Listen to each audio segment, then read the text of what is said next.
আসসালামু আলাইকুম। হ্যাঁ এভরিওয়ান, সবাই কেমন আছেন? এবার গিয়েছিলাম যুবরাজ ফুড অ্যান্ড অর্গানিক একটা দোকানে গিয়েছিলাম। এটা হচ্ছে পুরান ঢাকার নাজিরা বাজারে, আপনার বুখারি থেকে একটু সামনে গেলেই হাতের বাম পাশে। এটা মূলত গিফট আইটেম এবং বিভিন্ন টাইপের বাদাম, মিক্স বাদাম এবং মশলার জন্য খুব ভালো একটা দোকান, এবং পাইকারি মূল্যে ওনারা সেল করে ওদের নিজস্ব প্রোডাক্ট। এখান থেকে ঘি এবং বিভিন্ন টাইপের মশলা প্রসেসিং করা দেখলাম। অনেক সুন্দর দোকানটা, অনেক সুন্দর, ওয়েল ডেকোরেটেড। সরিষার তেল থেকে শুরু করে বিভিন্ন টাইপের অয়েল ছিল এখানে।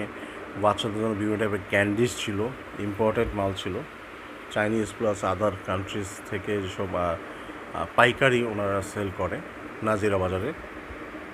বাচ্চার জন্য আর কি গিয়েছিলাম, বিভিন্ন টাইপের সুন্দর শোপিসের ভিতরে বিভিন্ন চকলেটস ছিল, সেগুলো নিলাম বাচ্চার জন্য। অনেক বড় একটা সব পাইকারি দোকান।